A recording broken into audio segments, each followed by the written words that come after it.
What's up, everyone, and welcome into the Buffalo Sports Collective. It is Wednesday, October 30th, 2024. As always, I am PK alongside my co-host Phil for episode 310, final show of spooky season. So for everybody going out there trick-or-treating, celebrating Halloween, whatever you do, hopefully you have a safe and fun Halloween. Phil, I see you have your Halloween jersey on. If you want to show it off to the audience on YouTube, check it out there. It looks like the skeleton guy's speaking into your microphone. But happy Halloween. Hopefully everybody has a safe and fun one out there. He's grabbing the microphone now. Check out YouTube if you want to see that, Phil. I know it's your favorite month of the year. It's your favorite season of the year, spooky season. What was your favorite candy growing up? And when you went to a house to trick-or-treat and you got it in your bag, or like, I don't know if you were like me where I brought around a pillow sack or a pillowcase. What was your favorite candy to obtain? Yeah, as I got older, I did use the pillowcase. I didn't start. I started with, when you're a little kid, you get the little bucket, and I think you graduate to like a slightly bigger bag. And then when you're a little bit older, you go for the pillowcase.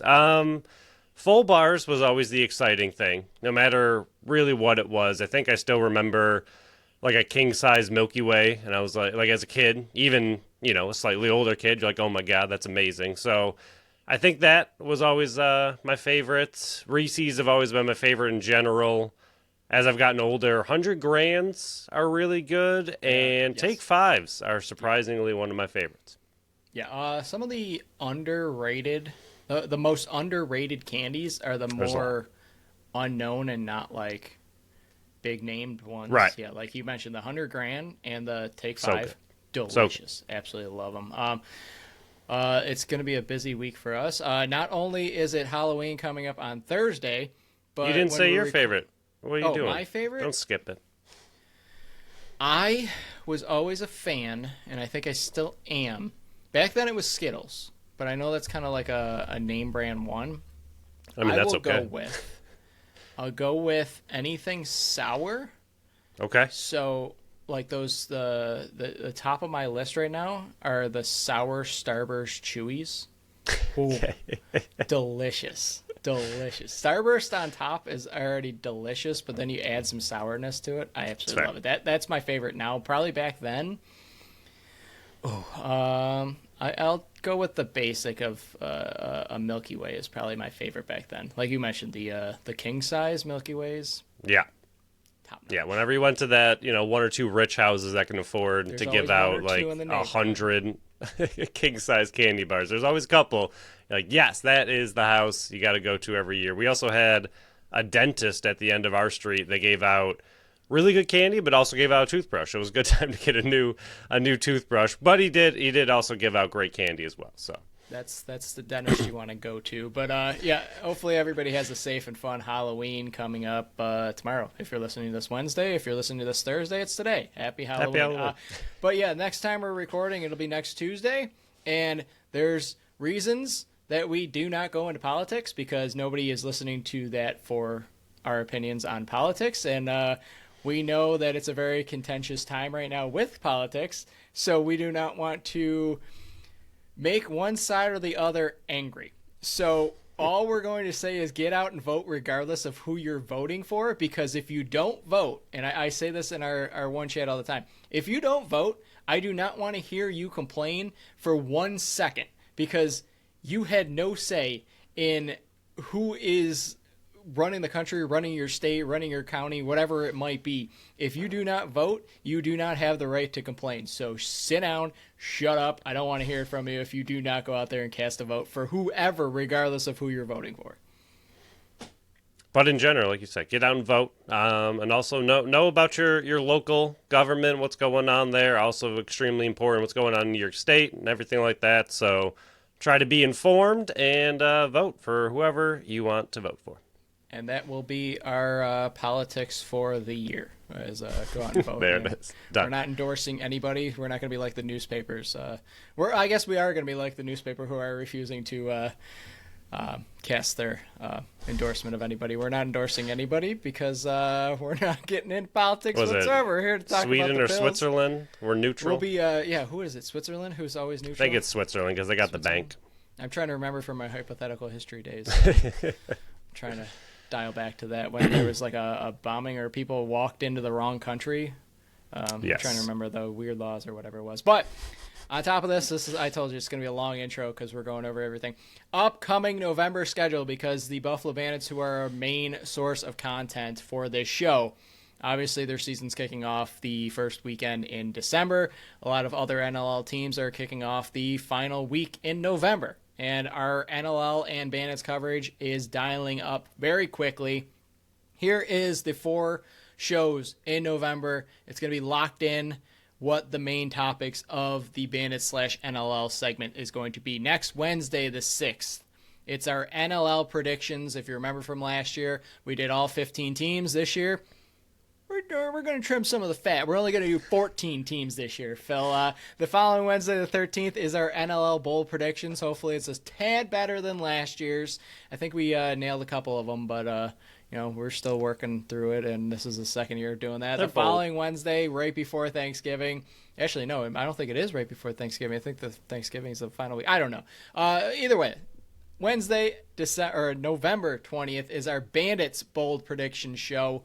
That one's always fun, and we kind of look back at it midway through the season to see how good or how bad our predictions are. And then the final show of November, the 27th, is going to be the team overview. I believe, and do not quote me on this because it could be wrong, but I believe the 24th or 23rd, whatever that Saturday is beforehand, is the chop down day for the NLL, so we should have the final Buffalo Bandits roster by the 27th that we can kind of dissect and go over who made it, who didn't, what other lists these players are on. But a few other announcements real quick. I guess, Phil, if you want to talk about any of those 4 that you're excited for before I dive into the last 2, and then we can actually dive into some real content.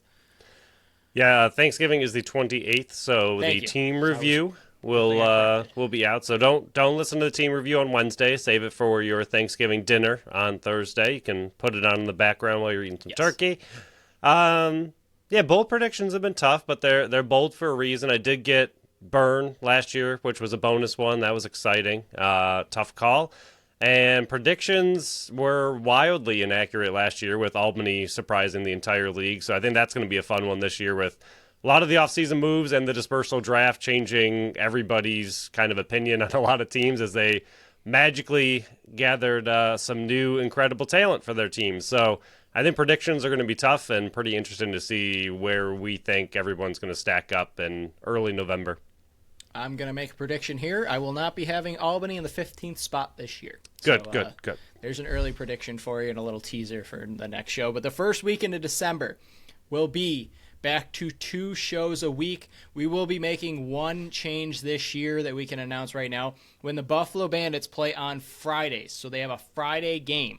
Our Friday episodes are going to be recorded on Wednesday, and they're going to be released on Thursday. So you're going to get that episode a day early to give everyone enough time to listen before the game. We've been wanting to make this change for a couple years, but we just finally are able to work it out this year, where a lot of times the episode is coming out early Friday morning, and then people are driving and getting to the arena around 5:30. That's really only giving people like 10 hours to listen to an hour-long episode. So we're going to be releasing any shows that have a Friday Bandits game on Thursday. We'll remind people along the way throughout the season. And then next week, we will be announcing our in-season schedule, as well as announce our fantasy Bandits game that we will be debuting this year, that everyone can play and have a chance to win some BSC merch. It's going to be completely free. You do not have to download any apps whatsoever.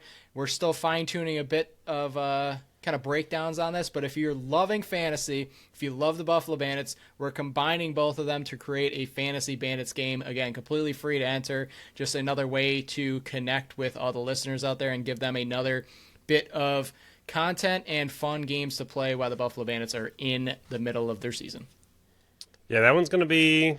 It's going to be interesting. We've tried a fantasy game in the past with every single team. That was wild, and you demolished me 2 years in a row. Very depressing. But this will be a much simpler fantasy game. So if you've never even done fantasy, you don't really know what to do, don't know how to set lineups or anything, we'll get into the details later, but it will be very, very simple for even the most basic fantasy person you've never played before in your life. Easy to join, easy to follow, easy to play. So should be good. Hopefully we get a lot of people in. And the last teaser with that one is it will not be a week-to-week thing that you will have to manage. That's all going to be me over here. I got to do all the manual labor for that stuff, but it's just... Which you love. I do love doing it. It's just if we get 200, 300 people to do it, it's going to be a lot of work. But, hey, if we get 200, 300 people to do it, I'm going to absolutely love it. But, yeah, it's... It'll be a one-time thing I need your help with, and then you guys are just tracking as I update the scores. So stay tuned for that one and all the other stuff that we're going to be announcing coming up in our 4th season of covering the Buffalo Bandits on the next show. So we'll dive into the intro here. Remember, you can follow us at Facebook, Instagram, Threads, and TikTok at Buffalo Sports Collective. I think this is the latest I've ever done this. And follow us on X and Blue Sky at Buffalo Sports Co. Don't forget to follow our channel wherever you listen to podcasts, including YouTube. You can check out Phil's... little jersey over here for the spooky season of Halloween. Check out our website at buffalosportscollective.com. You can check out our store on our link tree on all our social media sites or at the top of the website by just hitting the shop tab. You can represent the BSC on the go. You can go shop there, and you don't have to worry about winning the Fantasy Bandits game and winning the free merch there. You can just go and get it 6 months ahead of time. You can also look for the time breakdowns in the description of the show. The first segment is going to have a longer start time in the 12-minute mark here. Or 11, I think, because we started a little bit earlier. Whatever. Bills versus Seattle. Bills won 31-10. It was a huge, huge game by the offense. They did not wait until the second half to actually come alive. Allen, 24-34, 283, 2 touchdowns, his first interception of the year, 7 for 24 on the ground. But I think this is going to be considered, 1, the James Cook game, and 2, the coming out fully of the Shakir and Coleman combo out there because, man, they were absolutely disgusting on the field. Yeah, I mean, it still took them a little while to get going in this game. And, I mean, honestly, the first half, Seattle kind of kept kicking themselves down. And I think it would have been a much closer first half. I don't know about full game. I think the Bills defense did a really good job overall. But Seattle had some great opportunities to really take advantage of some Bills issues. That first interception by Allen on the entire season, which is not being talked about nearly enough. Not the fact that he only had one, but the fact that he now, went so long without one. I feel like it really wasn't being brought up. What's up? A little lucky. He's gotten a little lucky. True, but still, I mean, how often do we crucify the poor guy for having 1 billion interceptions, 1 million turnovers, and he's the worst quarterback ever because of his turnovers? It's the only thing holding him back. He finally has 6 games now, only 7 with he's still 7 and 8 with really, really low turnover rate. Like you said, he's gotten lucky. He's gotten a few fumbles, even in this game, fumbled for a first down. I think it was last game where he had that hero ball fumble where, he was lucky it was recovered. But at the same time, interceptions have been, his big namesake of why he's not a great QB for some reason. He finally has a long stretch of over 300 passes without an interception, and no one really brings it up. No one talks about it. It's just kind of swept under the rug until he finally has his first interception. And now I'm sure next game, if he has one more, it'll be back to he's terrible, and interceptions are an issue. But he's been looking really, really good, especially on an offense that has been missing its identity for a lot of the season. But this, like you said, back-to-back games. I know last game was second half. This game was a little more consistent each quarter, especially for a really gross, rainy, wet game. I think they played really well, and the offense is really starting to come together. Shakir looked amazing, as you said. Coleman, back-to-back games now of having his own little coming-out party as a rookie. We know rookie wide receivers and rookies in general usually start to pop in the second half. He's had back-to-back games looking great. Allen and Cooper still need some time to build chemistry. He only had 2 targets, but something we've talked about a lot. As long as Cooper's on the field, he draws attention, and that is why you see the trickle-down effect, which is what we were hoping for. So, honestly, it looks really good. And then, like you said, Cook, his slippery, again, it was raining, so that does help, but his ability to, split through the smallest little seam gap in a formation in front of him where you think he's going to get stuck, and all of a sudden he just, pops out the other side and he gets another 5 yards. It was really fun to watch him accelerate through those holes that barely existed, and he was able to keep his feet moving. And in a good way for him, kind of quiet down the Ray Davis talk a bit, who still had a good finish to the game when they kind of brought him in to seal things off. But good for Cook to have a really big game for, honestly, just himself, for his own confidence. He looked fantastic. Yeah, I don't think I've said it on this podcast, but I said it on Talking Buffalo a few episodes back. He reminds me so much of Lev Bell, like the primetime Lev Bell, because he's just so patient back there and finding those holes. Like there was that one play where he was just waiting, and then kind of directed the lineman where to go on the one play, and then he snuck right around him. I mean, that's stuff that you typically don't see from a running back who just wants to just bust through the gap immediately. His patience back there is something that goes a little bit underrated. But yeah, I think the Bills did get a little bit. They got benefit. A few bounces went their way in this game where, a lot of people say, hey, Bills never get the right bounces. There was a high snap over Geno Smith's head, which did factor into, Kenneth Walker's 9 for 12 in his rushing game because he got credited for that giant negative play by picking it up and trying to run. Allen kicking the ball, which you already mentioned, right to Johnson, and because it was an for accidental a long kick, first down. Yeah, because it was an accidental kick, he picked up the first down. And then Geno getting stepped on fourth down after, they made that sack earlier, or the stuff of the play earlier on third down. Geno getting stepped on and down inside the 5. They definitely made some errors for Seattle. And even the Geno Smith, when Johnson hit him in the face when he was out of bounds, he got mad, threw the ball. Like you always say, they see the second guy in, not the first. Geno got in trouble for it. And in a play that moved them forward, I mean, yes, the game was kind of out of hand at that point, but it just kind of shows where their game was going. Like a play that they just had a positive run by him, and yet you're looking at half the distance to the goal and backing yourself way up after they just kind of lost it at that point. Yeah, Allen's first pick, even that one could be excused because Cooper kind of slipped, and I think many people have been talking about it where it wasn't the typical zip on the ball that Allen did. It almost looked like he saw Cooper slip and then try to just pull it back a bit and take some angle off of it, but it didn't really work out. But they controlled Lockett 1 for 9, JSN was 6 for 69. Smith was 21 of 29, but for 210 and 1 pick. So I mean, Buffalo dominated time of possession, 38-08. The defense was 6 of 7 on third downs, getting them off the field. They were 1 for 1 on fourth down because Geno got stepped on. Coleman back-to-back big games. That TD catch was top level. He has come on. It was. And is proving a lot of doubters wrong. Like, maybe not doubters, but maybe people that were cautious of what we were being told about his game and how it might take him longer to develop. And he's turning out to be a really, really solid player and mature beyond his ways. And I think a lot of this credit is also due to the defense. I mean, Gregory Rousseau, once again, he was fantastic. The first drive alone, he had 2 batted down passes. And the whole defense was great without Bernard out there. The defensive line was winning the whole time. You're going to get Von Miller back, so take that what you will. But I think Gregory Rousseau right now, while his numbers are not proving how good of an impact he's been making, it is a top-level performance that he's putting out there. So when it comes time to negotiate a deal, Buffalo is going to be like, hey, you're not putting up the stats here, but then Gregory Rousseau can kind of just put on the tape and go. But, Bass made another good kick. The only bad decision, I mean, there are 2 negatives in this one. One, the bad decision by Cordington to bring the kick out by the punt. The rule should be, and always has been, if you're a kick returner or a punt returner, if you have to go backwards to field the play, don't catch it because it's going to be especially when you catch on like you're 3.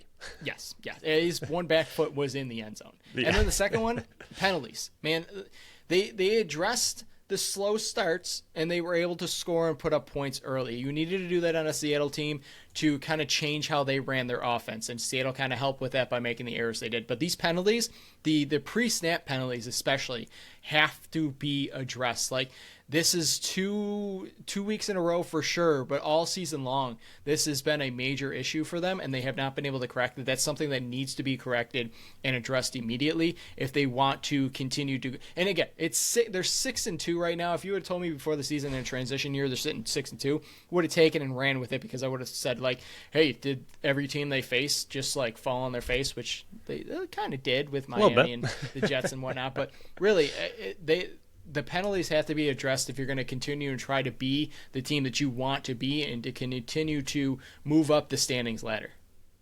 Yeah, I completely agree. And then for the defense, they also held Walker in check. I know you said his stat line looks much worse with that massive loss, but for the most part, Walker's a really explosive, solid runner, and it was something that we were worried about heading into this game. The Bills I think we're ranked probably worst, if not less. Yeah, one of the worst run defenses in all of football right now. So to see them, again, slipper. I mean, honestly, the rain, as we saw with Cook, helped him run better. It's harder to tackle when the guys are, slippering out there. And so to see the Bills defensive line, especially when Walker hit the hole, he just couldn't really find any running room. And it was great to see them pile up. And even on, like you said, a couple short plays where it was, 3rd and 2, 3rd and 3, where they were just stuffing him in the back. And it was really good to see them get the penetration against the offensive line, but also stuff a pretty competent, really solid running back in Walker. Again, his stat line looks much worse because of that loss, but still, he didn't really have too much of an impact other than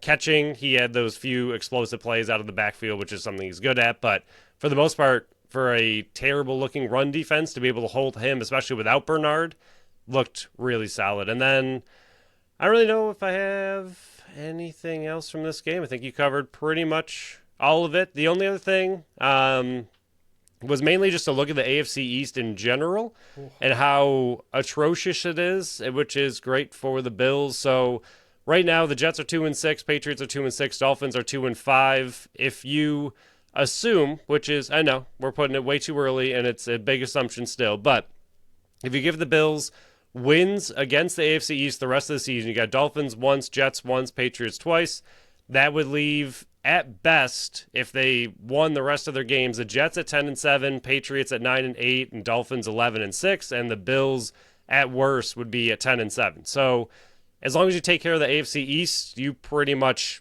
win the AFC East, because then at that point you also have all the tiebreakers. So beat your division, which isn't very good right now. Still not guaranteed. Jets are still a team with talent. Dolphins are a team with talent with Tua back. I mean, it's not guaranteed by any means that they're just going to walk over the AFC East, but you take care of beating everybody in your division, and you have pretty much sealed up the AFC East, which is a great place to be.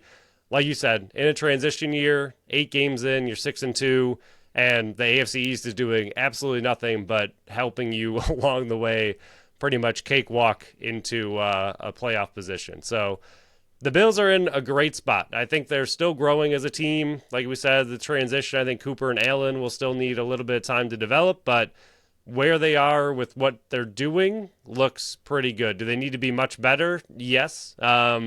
At some point, you're going to face teams like Kansas City who are actually really talented. I think that'll be a great test for the Bills to see where they're actually at on their season. But for the most part, transition year, 6-2, AFC East looks fantastic. Go Bills.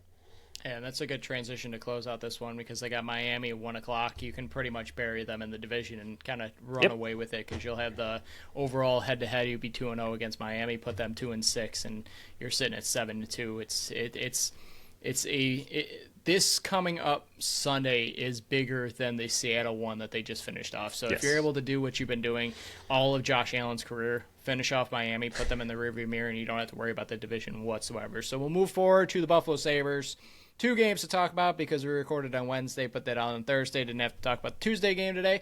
Saturday versus Detroit, won 5-3. Zucker, Tage had 2, Byram and Quinn had the empty netter.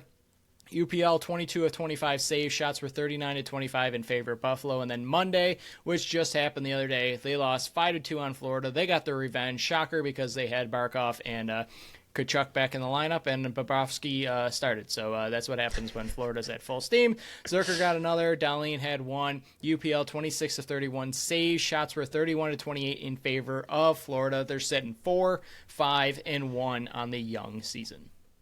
Yeah, I think this team, they got kind of what they wanted from the 2 games. You at least won one of them. That's what we're hoping for. Right. Still very important. You got to keep moving forward. You can't have these big, long, lost routes. So not great overall, but, the Detroit game was exciting. It was fun. It was back and forth. And then, honestly, it was a pretty decent game. I thought UPL could have played a little better, but for the most part, he was okay. Tage Thompson, the goal where they were passing, they looked like one of those, actually elite fun hockey teams you see sometimes play in the NHL where, I don't know, they make plays like that on pretty much a nightly basis, but that looked just so gorgeous. Like the entire top line passing, for Peterka barely had it on his stick at all and knew exactly where he was going with it. It just looked so nice, and it was fantastic to see. And then the Panthers game, like you just said, the Panthers are just a better team, and they looked like a better team. I mean, to be down 2-0, tie 2-2 was exciting. They came back. They didn't give up. All positives, but then the Panthers kind of just did what the Panthers do. They're a very, very, very good hockey team, and they showed it. So Sabres really weren't terrible in that game, but you kind of just got beat by a team that should, in theory, beat you. They are better than you, and the Sabres are still pretty deep in a transition so far. I think it's going to take a little while, which is why it's important for these stretches to just keep getting wins when you can, because I think for this system, for this team, it's going to take a while. It's going to take maybe even to the mid-season before you really see what this team is, and hopefully they hit their stride. So any kind of wins right now you can scrape by are very, very important before this team really becomes what they should a little bit later in the season. Yeah, I mean, you beat the team you needed to beat in Detroit. Anything you got against Florida, if you were able to take them to overtime and get a point, that's huge because Florida is a Stanley Cup winning team. Like they just showed last year for a reason. And when they're at full power, you kind of saw in that game they're able to just take it over. I really liked the second period from them on Florida versus Florida. I thought they played really well, tying it back up. Dahlin actually looked healthy in his one spurt there. Yeah, his goal looked fantastic. It was filthy. I mean, this team, I really don't have a ton of negatives to talk about this team right now, which is a bit shocker for the all the conversations we've had with this team since this podcast started 3.5 years ago. But, the one negative that I really have is they have to break up. If they're not going to do what I've been begging them to do is put J.J. Peterka on that second line, they need to break up Cousins and Quinn because they're killing them on a nightly basis. If Quinn hadn't scored that empty netter, which was great, I mean, it was from distance, he sealed it, whatever the point. They are not playing well. Quinn is actively hurting this team on multiple occasions every single game. Now, Cousins might not be helping this team, but he's not hurting the team. Quinn is actively hurting this team right now, and I don't understand it. I mean, he missed a ton of time last year, almost a whole season. But you can only use that excuse for so long. I mean, he's a talented player that's getting second-line minutes. They either need to put J.J. Peterka on that line, which I know they're not going to do because they love him on the top line. They need to break this up. They had Abi Kubel playing on that second line with these guys just to the heck of it, to see if they could spur something. And I actually like him playing, but I like him playing on the fourth line because him and Malenstein on the same line, man, you're always had your head on a swivel when those two are out there, and you can add in Lafferty as well. But they tried Krebs, they tried Benson, they tried Kulik. Nothing's working. You have to break those two up. And I understand Lindy Ruff doesn't want to disrupt other lines, but at this point, either put Quinn up in the box for a while and dress Kulik on that line, or you have to break that line up and try something different because it's not helping. But they scored on the power play. I mean, Zucker finally broke that streak. It looked good. I mean, happy for them. It's the power play is looking better. Like it really is looking better. And I do think that having the new system in place, which is completely different than it was last year, is going to take a bit of time and no offseason for them to really practice this with this Europe trip. So I'm going to give them 15 to 20 games in until I really fully judge the power play, but I see what it's supposed to be. But this team is actually fun to watch. Like I'm not trying to get super excited and say this is a team that's going to break the drought, but it's a very fun team to watch. They're all over the ice. They're playing with speed. They're back checking. The one thing besides that second line, the Quinn and Cousins issue, is these goalies need to step up. Like that Monday game versus Florida, yes, there were a few goals. Like the first three, I can't put on UPL because, Dahlin just left his guy for no reason. Tage Thompson's coming back on the back check, and he's skating to somebody that's already covered, leaving the other guy way in front of the net. But goals 4 and 5, UPL cannot be letting those in. These goalies have not been stepping up. Levi has not been as good as he's supposed to be.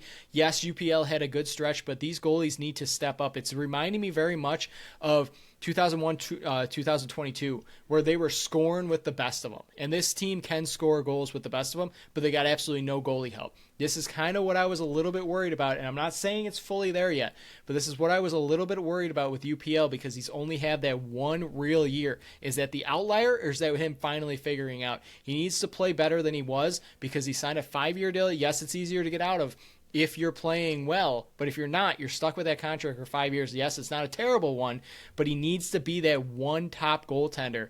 I think you're going to get Levi on probably Friday, and then you're going to go right back to UPL and then must-win Detroit game on Saturday. But these goalies need to step up to give some help in the goal-scoring department. You can't be winning 5-4 games every night. You're going to have to win some 2-1 games, and these goalies got to step up and prove that they can do it.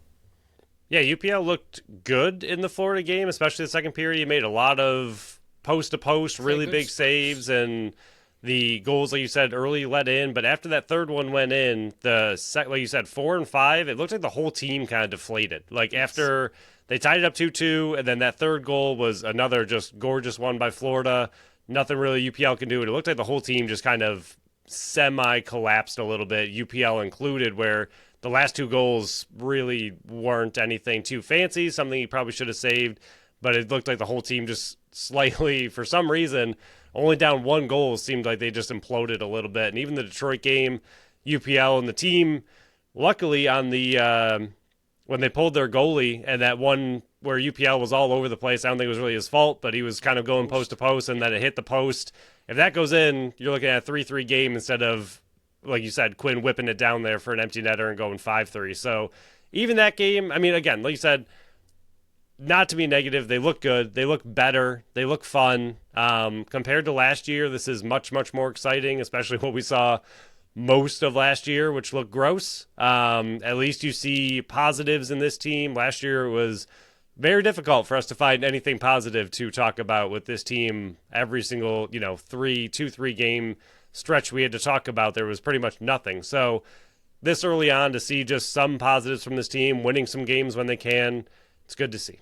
Yeah, they're building, they're buying into the system, which is the biggest thing that I wanted to see is this team going to start playing a different style of hockey than they've been known to play in the past? They're definitely doing that. So I'm going to reserve harsh criticism if they're losing games like Florida as long as they're winning games like Detroit. So, Friday coming up, you got New York Islanders, and Saturday you got Detroit. You got to steal. That should be a 4-point back-to-back night. Like you should. New York Islanders, you're going to be fighting with, and Detroit, you're going to be fighting with. So both of those teams, you're going to need 2 points from. Win both those games, get to 6-5-1 on the young season. I'll be liking it. So I'm very. I see the steps. And they had a 3-game win streak. Yeah, they already did. I see the steps that are being taken to be a different hockey team and play a different hockey style. It's just 13 years, man. This fan base is itching and ready, and they're ready to riot if anything goes wrong. So I do see the steps. I'm trying to be patient as much as I can be. But, they got to start stacking more wins together, and I think this weekend and this back-to-back Friday, Saturday is the perfect time to do it. So we will move forward with our first sponsor of the show before we dive into the final segment of this show, Tap That Tap Room. Tap That Tap Room at 363 Delaware Street in Tonawanda, New York is Buffalo's first women-owned self-pour bar featuring 30 consistently rotating taps. They offer a variety of beer, cider, sour, seltzers, and malt beverages. PK, what do they got coming up? It's going to be a busy week to wrap up the spooky season.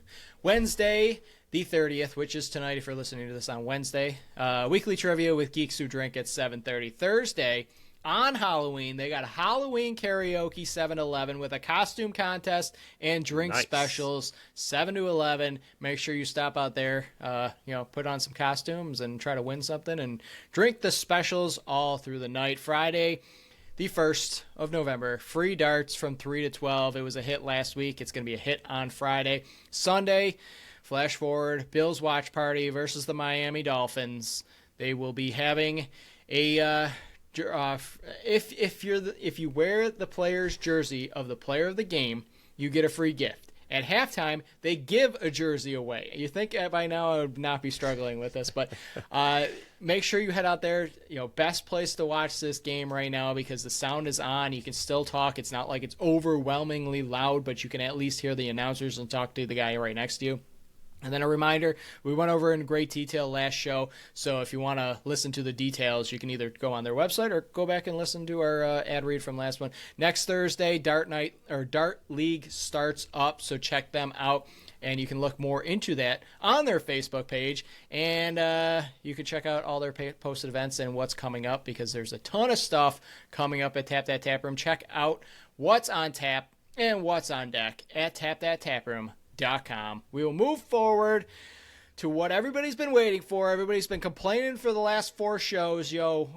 This is a Buffalo Bandits podcast. Where are the Buffalo Bandits? And we've been saying, hey, we got to cover the whole league because the Buffalo Bandits play everybody in the league for the last 2 years now. This will be the second year of this. You need to know what's going on around the league. You need to know what these other teams are doing, because unified standings, you're going to be fighting everybody. You're going to be fighting the Calgarys. You're going to be fighting the Saskatchewans. You're going to be fighting the Torontos.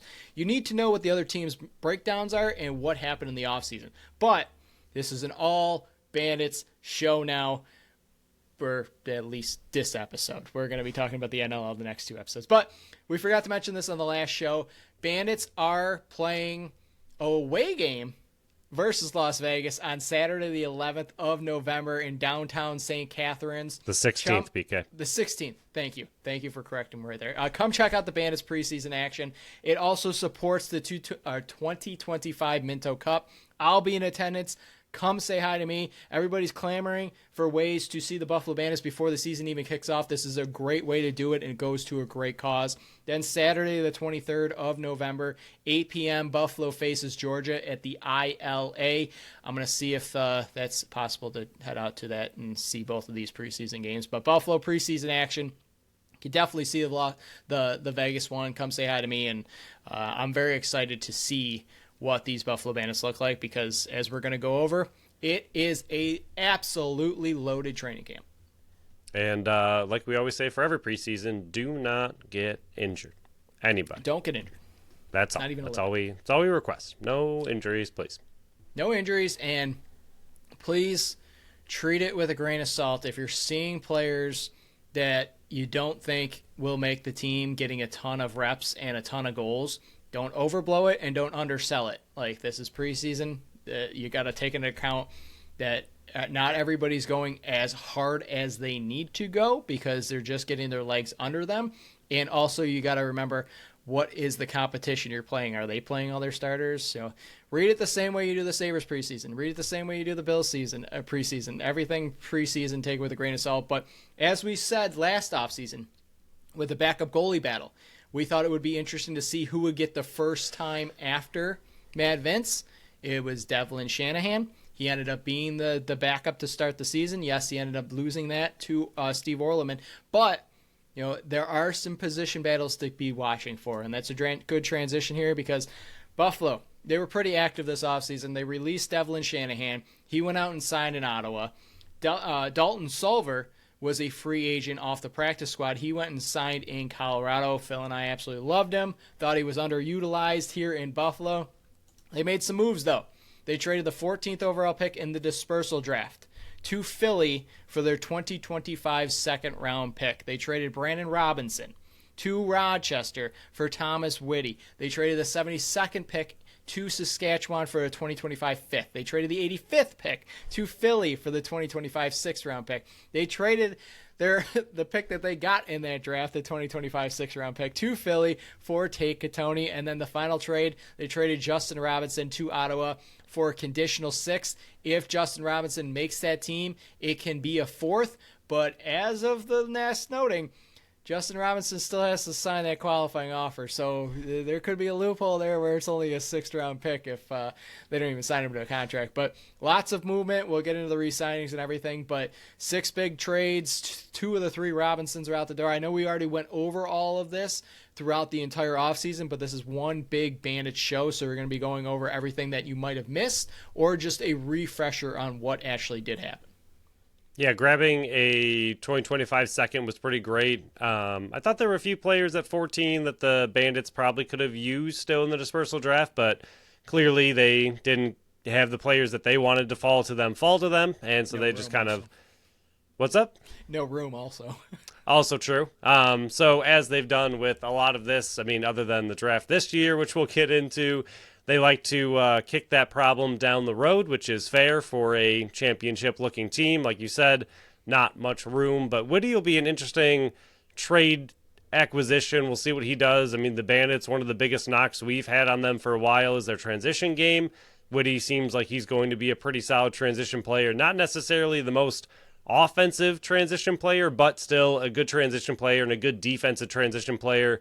And, I mean, we saw last year, I mean, 2 years ago was the offense that had a ton of injuries. Last year was the defense with a ton of injuries. A player like this is good to bring in who's a little bit younger but can also play just solid defense and possibly add a little bit of offense. It's good to have those kind of dual threat players in case of injuries pretty much across the team. And then the other trades, kind of just picks for picks all over the place. Like you said, Justin Robinson. We talked a lot about this kind of leading up to the reopening of signings and everything after that pause that the NLL did, that we weren't sure if Justin Robinson was going to come back. He was a healthy scratch for most of playoffs, so he kind of showed where he was in the pecking order for the Bandits. A great depth piece to have, so not a bad thing there, but it's a way that the Bandits can get younger with some of the other draft players that they just got. So interesting to see him go out, but not totally shocking. And then Tate Katoni, I think they are bringing in as many lefty forwards as humanly possible because they have probably the only opening on the entire roster, at least blatantly obvious, is that lefty forward slot that is currently missing someone. So seems like they're just bringing a whole slew of lefties in, and may the best player win. Yeah, you were the first one on that Justin Robinson mentioned that he was a healthy scratch all through the playoffs, and he got beat out by the likes of the Cam Wires, the Zach Belters, and so on and so forth, where he was just not needed throughout that playoff run. And that's what we were both talking about throughout the whole offseason. This is not them trying to go out and find a Westberg. This is not them trying to find a Randy Stotts. This is not them trying to find a top-tier guy. This is them looking at the bottom of their roster and saying, hey, where can we improve in the depth pieces? And they thought, hey, we're moving out Brandon Robinson, who just got moved to the protected players list. He's an RFA, so he didn't even sign a deal with Rochester right now. They moved out Justin Robinson. For right now, he's still a qualifying offer. He's not signed that right now. And they brought in a Thomas Woody, and we'll go over the other players they brought in. But that's what we were talking about where, hey, this is not going to be a whole big shakeup. This is them addressing the bottom parts of their team to see where they can improve. And, they did bring back a lot of players again. Evan Constantinopoulos, which I'm going to butcher his name his entire career. So I apologize, Evan. But he was a protected player. He was a one-year deal.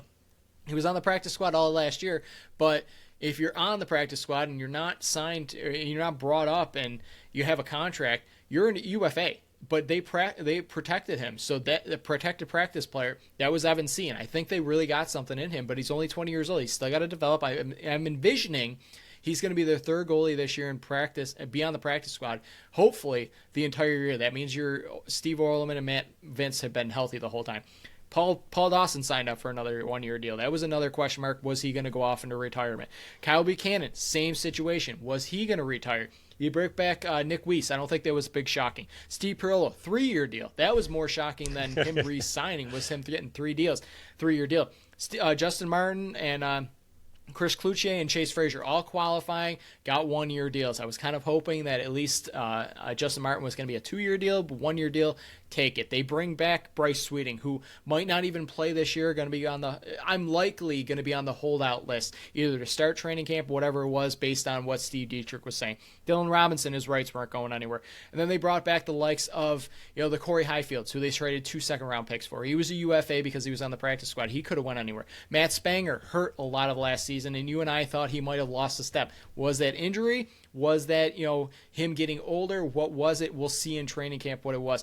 Your boy, Christian Watts, re-ups for a 1-year deal. You brought in Ryan Sharkey, who was on the team in training camp last year, one of the final camp cuts. He brought in, re-signed for a 1-year deal. Emerson Clark, 1-year deal. So they brought in a lot of camp bodies as well. Not just camp bodies, but guys that they have a hand in knowing already, and the Sharkies and the Emerson Clarks and the Christian Watts, bringing them back. So a lot of 1-year deals.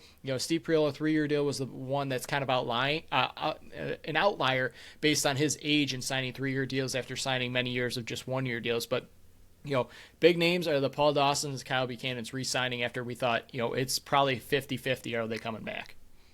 And like you said, probably half that list is camp bodies. So just because you see that they signed with Buffalo does not mean that they're going to be on the active roster. Doesn't mean they're going to make the team. So I think that's a big thing which is, I mean, it's the same with what the Bills do. I feel like the Bills offseason and the NLL offseason is much closer than like the Sabres and the NLL, where you sign all these camp bodies, you go in, it looks like they're on the team because they signed a deal, but realistically they're going in to fight for a roster spot, and then cut downs will happen, and we'll see who actually shakes out and who's actually on the team. So just because you see a player, even Matt Spanger, like you said, you and I both agree. I mean, I know he was signed pretty early, so we think there's a pretty good shot that he's going to make it, but maybe one of the rookies comes out, is just explosive, amazing, as a, amazing camp, and beats out a guy like Matt Spanger. So just because you see that they're signed doesn't necessarily mean they're going to be on the team. Obviously, like you said, guys like Paul Dawson, Justin Martin,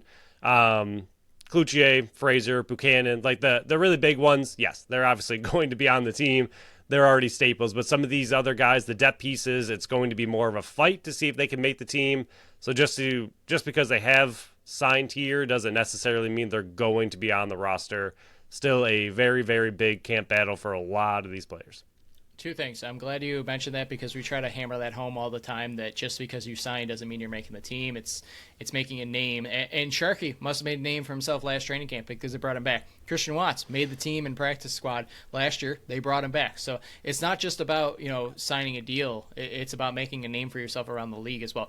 Second thing, you said Buchanan, and I was going to correct you, but because it's spooky season, I'm like, maybe that was a mental slip up on purpose. I loved it, so I wasn't going to correct it whatsoever. I'm going to blame my illness right now. That's fair. You're still a little congested over there. But yeah, we'll also blame spooky season and call him Buchanan. I loved it. It. That's why I let it go. But they did bring in some newer names as well. Clay Scanlon, 1-year deal. I'm very excited to see what he can do. I mean, he's on the shorter side. He's on the smaller side. But everything I'm reading is a scrappy player, and he can be that. I personally, and we're going to go into it a little bit here, but I think he's the favorite to win that left-handed forward position right there. But six rookies: Jake Rosa and Kellen Pulera, both 1-year deals. Last year's draft picks that were on the draft list, they brought them into camp. They're going to have an opportunity to win that left-handed lefty side forward battle as well. Vance Adams. He's I believe he was a 6th-round draft pick this past year. Lucas Nielsen, Taylor Doley, both first-round draft picks this year, going to be coming into camp, try to earn a roster spot. I think Dooley's probably got a better chance than Nielsen, just because there's so many righty forwards right now, and that's his position. And Trent Robertson, he's going to have a battle on his hands to try to win one of those depth or possibly practice squad players, former 2nd-round pick this last draft. And then, Bryce Cordingley and Marquez White were both added to the draft list. There's a few other players there's 4 more drafted players that are either unsigned or not signed yet. They might be going to the draft list. They haven't been signed yet. Luca Anton Giovanni, he's one of the bigger name ones on that list. What Dietrich said was it's unlikely that he's probably going to be playing this year because of work commitments. He's probably going to go on the draft list. But, there's still 4 players that were drafted this last offseason that have been unassigned or unsigned yet that still have to be determined. But some fresh names coming into this group that's kind of what Dietrich was saying in the offseason is, we need to bring in some younger players as these older players phase out as well. Yeah, I mean, again, it goes back to the camp battles. I mean, it really, really does. Like, this team is in that weird position where obviously they've been to 4 straight. They've won 2 straight, something we should have mentioned earlier. They are still the champions. Fantastic to see back-to-back. Really fun. Can't mention it enough. Do not take it for granted that their downfall will happen at some point, at some time. Hopefully not this year, but enjoy it while you can. But as far as this team goes, I mean, being a championship team, you want to keep running that roster back as much as you can because clearly it's a championship team. But at the same time, it's that weird, you also have to look to the future, and that's what a lot of these draft picks are attempting to do. I think you and I both agree that they probably drafted too many people that we were hoping to see some trades, a few more, but a lot of those first-round picks, like you said, Dooley and Nielsen, especially Anton Giovanni, hopefully he goes on the draft list, and more you can just kind of continue to kick that can down the road, which we love to see. But Robertson as well. I mean, we went over a list a while ago. I don't have it in front of me of the likeliness. If you're a round 1, round 2 player, it's what most of the teams are made of. Round 3, a little bit, and then rounds 4, 5, and 6 are very tough to make the team. But a lot of those top guys, like you already mentioned, they're also going to be pushing for a lot of these camp bodies. And even though, I mean, like a Highfield, yes, you traded 2 second-round picks, which is a lot, but at the same time, if someone's better, you don't want to lose that better player. And this is nothing against Highfield. I know I haven't been his biggest fan. I was just kind of calling him out because of his 2 second-round picks. Like, if a rookie comes in and just blows the doors off and he's the odd man looking out, then it is what it is. I mean, yes, you kind of wasted those picks, but it's okay. I'd rather have the better player. They technically didn't waste it because the end goal is to win the championship, and he contributed to it. So it's not wasted. But yes, I agree with the sentiment that just because of the value and the trade compensation that you put towards a player should not and likely does not really affect his roster spot. If there's somebody better, they're going to make the team. And there's a lot of those players fighting for 2, 3, 4 spots as we're about to go over. It's going to be a really, really, really, really deep, interesting camp. And like you said, those preseason games are going to be fun to watch because there is a lot at stake. And for a lot of these guys, I mean, yes, they have tape and, you know, the Bandits have scouts. They've looked at them. They know what they are before getting out there. But you have a very short time period to make a name for yourself. And like you said, not just for the Bandits, but also as potential trade partners, as the Bandits might trade some of these players away if possible, or just trying to find a job elsewhere in the NLL. Yeah, so we're going to spend the last bit of this episode just talking about the framework of this team and where everybody's playing. But currently they got 44, that would have been insane. I think San Diego's got around that number. 34 players under contract right now. They still got Frank Brown as an RFA. Adam Bomberry, he's likely retired. I haven't seen anything official right now, but he's a UFA anyways. They got, like I already mentioned, they have 4 drafted players that are unassigned or unsigned right now. But we'll go over the righty forwards right now, and I think it's pretty finalized what I think this makeup's going to be.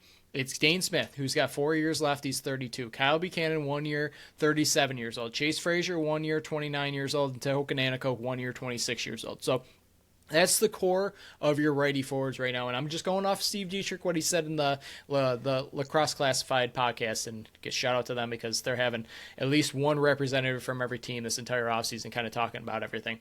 He said that for the most part, they're very healthy coming into camp this year. So I'm going to take that as all 4 of these guys are healthy. You got Lucas Nielsen, who's 1 year, 20 years old, draft pick this year. Vance Adams, 1 year, 21 years old, draft pick this year. And Christian Watts, 1 year, 25 years old, pick from a few years ago. So I'm betting that those top 4 are locked in, but I think there's an opening on the practice squad. I think it's Lucas Nielsen's to lose. But as we've seen, and I was one of the doubters, Christian Watts can make a name for himself in this league, and he proved and earned a spot last year on the practice squad. Yeah, I do think it's Lucas Nielsen's to lose. I mean, 7th overall, their first draft pick this year in a position where, I mean, obviously they won the championship, so that 7th round draft pick is from a trade earlier, which worked out in their favor, and I think Nielsen was a little bit lower on people's boards, if I remember correctly, but the Bandits went out and got him because they see something in him, so I think he's, again, you don't want to say a lock because you don't want to just say, okay, just because he was drafted 7th overall this year, he automatically makes the team. If Christian Watts, I mean, who's been part of not only the Bandits, but a part of the Upstate Collegiate Box Lacrosse League, they've seen him for a long time, drafted him for a reason. So does he have a shot? Absolutely. But like you said, I think it's Nielsen's to lose. And I do think he'll probably be on the practice squad until an injury possibly opens something up. Hopefully there are none. Also, injuries do happen in this league, and practice squad players will get called up. And, you know, if it's long-term, they go on IR, and, you know, you kind of open a spot there. So, again, a lot of this is putting your name and your tape out there for not just the team that you're playing with, but the league as a whole. And that's kind of what Christian Watts did last year, earned another spot on this training camp body. So we'll move forward to the lefties here. This is where there's more questions. And you got the top 2 in Josh Byrne. His 5-year deal is kicking in this year, 30 years old. Chris Cloutier signed up for 1 more year. The qualify offer plus him 1 year, 29 years old. Now here comes who's going to replace the Brad McCulley's Brandon Robinson role here. Maybe it's Brad McCulley, which I mentioned on the last episode. You can go listen to that in the archives and the wherever you listen to podcasts. But it's 4 guys, and I think it's really open training camp for any of these. Or 5 guys. 5 guys, I should say, because I have the one guy not highlighted. I think it's Clay Scanlon, Personally, that's just my opinion, who I think is going to win it. 1 year, 23 years old. But Tate Katoni comes over. Yes, they traded for him, but they did not give up a lot for him. So it's not saying, hey, we traded for you, the spot's yours to lose. I think it's Scanlon's to lose personally. But, 1 year, 26 years old. You brought back Emerson Clark for a reason. The team absolutely loves him. I personally don't think he fits the role, but the Bandits might, and they've proven they do. 1 year, 31 years old. Then you got 2 draft picks from last year. Kellen Pulera, 1 year, 24 years old, and Jake Rosa, 1 year of 24 years old. I think both of those players can make a name for themselves. I really think it's a 5-person battle for one spot on this lefty side. It's going to be who can play that role the best and be able to play off the ball, because you're not going to have the ball on your stick. A lot of these players growing up their entire life, they were the best player on their team. You got Byrne and Kluch in front of you just on the left-hand side. How are you going to be able to adapt and change your game to fit what the Buffalo Bandits need? And I think the player that does it the best is going to earn that spot, and there's probably one spot on the practice squad for the leftover 4. Yeah, this one's going to be really interesting. I mean, we saw what this team looked like. I mean, they failed on 2 championship attempts with Fields, who is obviously a very fantastic player, but he was another points getter, not that kind of lane setter. So it'll be interesting to see what kind of makeup they want to go back to. I mean, obviously Robinson wasn't your big point getter. He wasn't out there scoring 20, 30 goals, adding 60 points to your team, but he kind of allowed and opened up Byrne and Cloutier to do what they did, and Byrne just went out there and had his best season ever by far.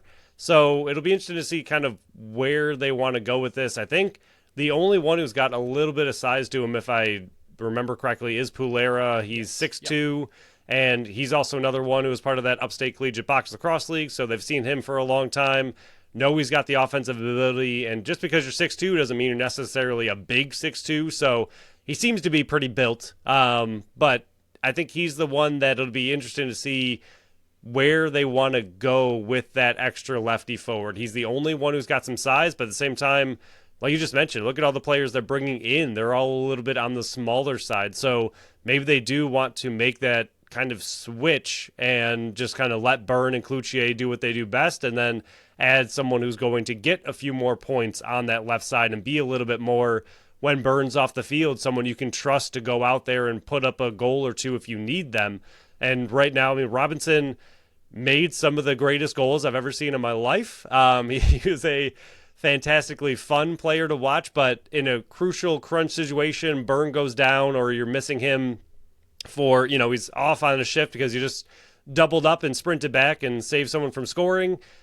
Robinson wasn't someone who's going to go out there and guarantee you a goal or have a really good opportunity, a really good chance to score. If he scored, it was great and it usually looked amazing, but he wasn't someone who was going to likely get a goal. So maybe they want to switch that up and go with someone who's a little bit more skill heavy, which they haven't done in the last 2 years with McCulley and Robinson. So I think the third lefty forward, just going to be interesting to see where they want to go with it. So, I mean, to me, Scanlon seems to be the clear favorite, but Pulera could be the other one, Rosa as well.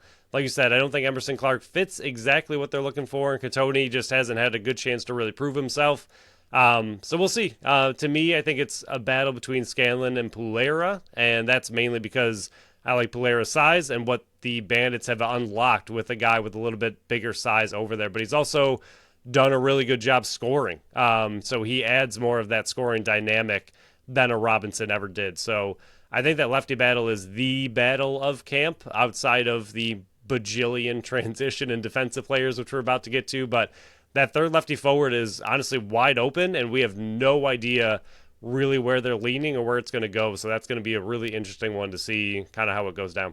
Yeah, and just because they have 5 players here, don't take that for, don't write that in pen, because there is a chance that, hey, maybe they see something in camp that they don't like. Maybe none of these 5 players fit the role they want, and they go outside of the organization. Like I mentioned on the last show, a possible Brad McCulley who might be in a roster crunch over there, a numbers game, where he could be on his way back to Buffalo in some type of trade or a signing if he's cut from Vancouver. So, just because there's 5 players in camp right now does not mean that any of those 5 players might not fill that position that the Buffalo Bandits are really looking for. And before we dive into the defense and transition player, players. I think we should go over the goalies because I think that's easiest, the position that's easiest right now. I think we still haven't heard any word, and I'm so glad I stopped Mad Manny Minute. I'm full on Matt Vince is coming back because they've done nothing in the position besides re-sign Evan Konstantopoulos. I think I nailed that one. Which we already went over. I think he's going to be the third goalie. I think he's going to be on the practice squad all year long. Steve Oilman is your backup, 1 year, 25 years old. He's got the opportunity to prove himself behind the Matt Vince without having to share the net with Devlin Shanahan. He can prove that, hey, when Matt Vince time to retire comes, because it will be coming, and maybe it's not for another 10 years. I have no idea. He probably could play for another 10 years. But that's your goalie tandem right there. It's Matt Vince is your one guy. He's going to play every second until it's out of reach, good or bad. Then Steve Rollman's going to come in and relieve him, and then Evan C is going to learn behind two really good goaltenders. The greatest that's ever donned the uniform and the pads in Matt Vince, and then Steve Rollman, who's really really reliable back there. Evan C is going to learn behind them both. So I think that's one position that you really don't have any question marks whatsoever going into training camp with.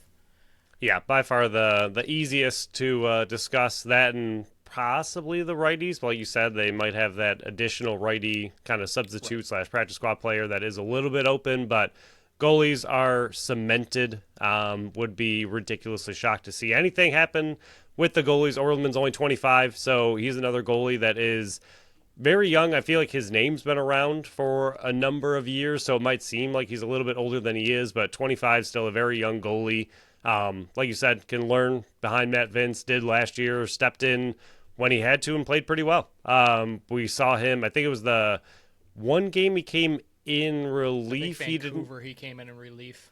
He didn't look great, but then in his full-time start when Vince was out, he did look really good. Yes. So a little bit of a mix-ish, but, I mean, it's tough to come in the middle of a game when you're not really prepared. Obviously, you're always prepared, but still, it's tough to come in the middle of a game and expect to be great. But in his one start last year, he did look really good. So I think the future is looking pretty good for the Bandits goalies. At the same time, Vince hopefully won't go anywhere for a really long time. It's near impossible to live up to the greatest goalie to play in the NLL. So really gigantic shoes to fill that, again, are literally impossible to fill. But as long as Vince is here, he looked fantastic last year. Really struggled to start the season. We talked about it with him not playing in summer. Maybe he was going to have a little bit of a slow start. The defense was banged up for a lot of the year. There was no continuity on the defensive side until later in the season. Dawson came in, settled everything down. Vince settled everything down and looked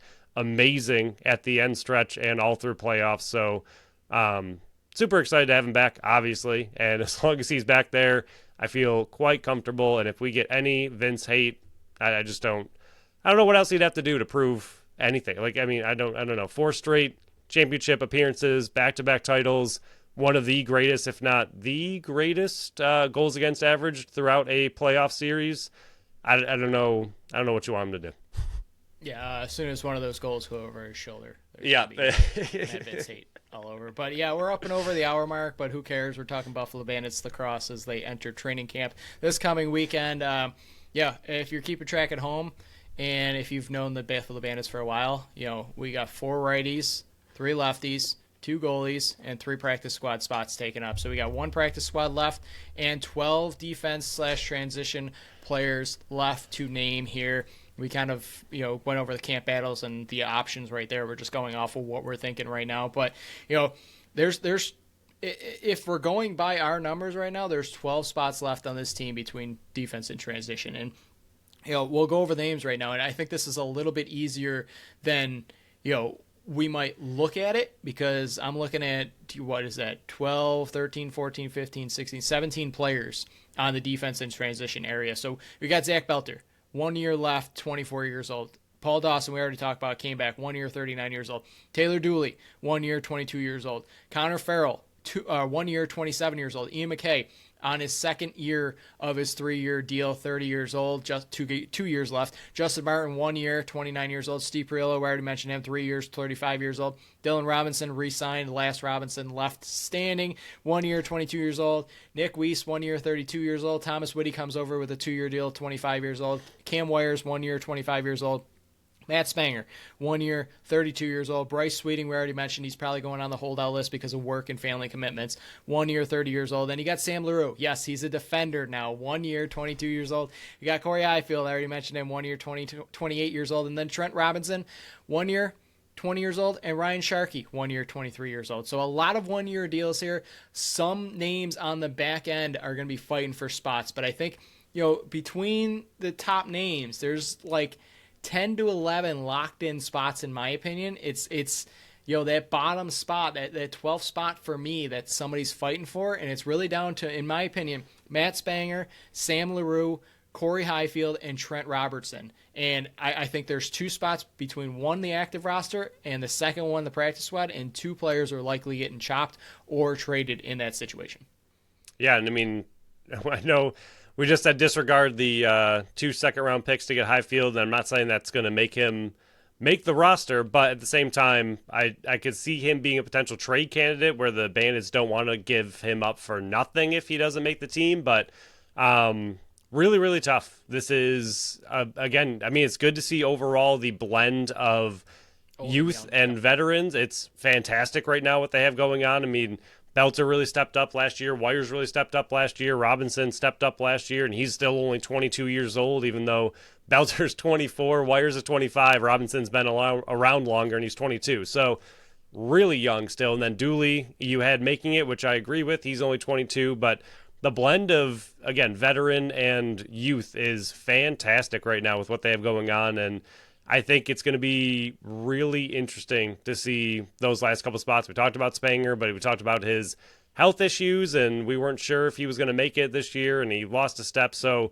he's interesting at 32 years old. LaRue, they have put so much time and effort into developing him as a player. I still just don't see him going anywhere just because of the time and effort. They seem to just absolutely love him. I mean, he was a forward. That wasn't working out. There was no spots up there. So they transitioned him to a defender, and now realistically more of a transition player. And again, we've talked about having transition players that can do both, that are truly dual threats. There's not a lot of them out there, but he, being a forward coming into the league and still also only being 22, I think he's just a really critical piece of this team where if they need somebody to play offense, he can do it. If they need someone to play defense, he can do it. I don't know how many times he's going to make the active roster unless he took a pretty big step in the offseason, which he was, just transitioned to defense last year and was making steps. So maybe a full offseason looking at a defense, he will be a little bit more polished this year. But I can't imagine them giving up on him anytime soon just because of the investment they put in him. Highfield, again, was pretty solid as a transition defender last year, played offense a few times when they had the injuries. Robertson being the young draft pick, he's also going to be really interesting. So I don't know. It's going to be tough, but overall, looking at the entire lineup they got there, it looks really good and somehow better than last year. Like Dooley, if he comes in and steps up, Dawson, having him for a whole season is going to be great. Whitty on the transition. It looks like they have a really, really solid defense, and it just keeps somehow getting better. Yeah, completely agree, because now you got Belter, Wires, who got a year under their belt. You got and looked much better in the second half of the year, too. Right, yeah, and you're bringing in a Dooley. You got a Dylan Robinson, who is entering his third year. So we went over this whole team, and you got 34 contracts signed right now. And you got Bryce Sweeting, who's likely going to go put on the holdout list. So that's 8 players right now. And yes, there's probably going to be some nicks and bruises in training camp. Maybe some players are going to be put on the IR. Maybe there's going to be some players coming up that are going to be put on the PUP list, the physically unable to participate list, because a lot of teams are doing that right now. They're putting a lot of players that got nicks and bruises in the offseason on that list. So Buffalo just hasn't done that yet. So that could open up some spots. We already know Steve Dietrich loves using all those lists. There's a lot of things in there that behind the scenes they know better than us. So just because there's 34 players under contract right now doesn't mean that there's going to be 9 players that are chopped. There's ways to finagle this. There's going to be injuries. There's going to be players that are put on the IR, the PUP, and so on and so forth. I don't want to try to continue to repeat myself, but the main point of this is there's a nice blend on this team, and this is what is so difficult in this league and in sports in general. When you're a championship title team, and this team has won back-to-back, and they're looking for a three-peat. It's so difficult to not just focus solely on winning again while also looking at the future and bringing these young pups up. And I think this team is doing exactly that. For the last 2 years, they focused on defense, bringing in the Belters, the Wires, the Robinsons, so on and so forth. Now you're focusing on the offense with the Nielsen's. You got Nanakoku, who's still young too. So they're bringing up some younger bucks up into the forward group as well, where there's a nice, I think this is a very, very nice blend of veteran and young pieces on the front end, back end, and in goaltender position. So I think this team, we pat them on the back all the time, the Buffalo Bandits. They're such a good run organization from top down. And, not just trying to be a homer here, but I think this is one of the well-built teams, not just for the now, but the future as well. Do they have the young power studs that are in their mid-20s like the Albanys do? No. But guess what they do have? The Josh Burns, the Chris Cloutiers, the Matt Vincent net, the Dane Smiths, and so on and so forth. They already have those well-named established players. They're just looking to reestablish that next wave of it when those players age out, and I think they're doing it perfectly. I think Steve Dietrich is doing it absolutely flawlessly. So I'm very excited to see what this training camp and all the news reports of those few camp battles that we're excited to see. Yeah, I mean, going into the draft, one of the most solid positions on the entire team was righty forward, and with their first pick they took a righty forward. So obviously we know Buchanan, 37 years old, might be on his last contract, but that's exactly what you're saying. I mean, going into that draft, the last thing I would have expected was a righty forward as that first overall pick for the Bandits, 7th overall, but that's what they went with, knowing Buchanan is likely on his way out, if not this year, maybe next year. So to see them address that now is just really great. And like you said, that's what you're kind of looking for, that kind of turnover where you look at players on your roster who might not be back the next season because of age, and you try to replace that with younger players in the draft. But it's not easy. They could have just let Buchanan walk and said, Nielsen, this is yours. Go have fun. You're 7th overall pick. You should be really good. We're going to let the rookie take over, and we're going to live and die by this kid. But because they're still such a championship team, they brought Buchanan back, and Nielsen's probably going to have to take a back seat unless there's an injury, which is good. But it's not something that they necessarily had to do. But Buchanan is such a big piece of this team, especially that righty forward group. So really good to see them bring a veteran like that back while you're in your championship window. And Nielsen, even though he could possibly take over that righty forward spot right away, he's going to have to take a step back and learn probably from the practice squad for a little bit. So I know we're well up and over the hour mark, which we like to try to stay at, which we never do, but we're well into the second hour of the show. But, we haven't talked Buffalo Bandits lacrosse in well over a month because we were talking about the other teams, and we're getting you ready for training camp, which kicks off. So hopefully this long wait was worth the buildup of us talking about this team for close to 45 minutes. So, that's the full camp roster that Buffalo Bandits are bringing in. Yes, there's going to be some finagling and, as we go along, so stick with us. We already mentioned everything that's going to be going on future shows. But, Phil, is there anything else to this episode before we shut it down and start getting ready for their November and the lead up to the NLL and Buffalo Bandits title defense for a second straight season? You're going to have to really put out there that you can skip around if needed after this for this write-up, with it being a little bit longer episode. But happy Halloween to everyone out there. Enjoy, stay safe. I haven't looked at what the weather is supposed to be in Buffalo. It's usually miserable on Halloween and great around it. But we'll see. But enjoy Halloween. Have fun. Stay safe. So on our next show, we got Bills versus Miami we'll be going over. We got the back-to-back games for the Buffalo Sabres. We'll be going over the NLL predictions of the standings that Phil and I are crafting right now, his and mine. There'll be 2 there. And then we'll be going over our in-season from December all the way through May, hopefully late May. That means Buffalo is making a deep playoff run, of what our plan is for the in-season schedule for this show, and a little bit more teaser of, and I guess we'll explain the Fantasy Bandits game. But, enjoy Halloween. Make sure you go vote, because I already did. I voted on Sunday, I think it was, early voting. There's plenty of ways to go vote. Make sure you get your voice heard, because if you don't vote, I don't want to hear you. So that will end this show, and we'll be excited to see you on the next one. So thank you all for listening to another episode of the Buffalo Sports Collective. Follow us on Facebook, Instagram, Threads, and TikTok at Buffalo Sports Collective, and on X and Blue Sky at Buffalo Sports Co. Visit our website at buffalosportscollective.com. You can check out our store on our link tree on our socials or at the shop tab at the top of the website. Follow our channel wherever you listen to podcasts, including YouTube, to see Phil's jersey for Halloween, and leave us that review on Apple and Spotify. Until next time, bye-bye.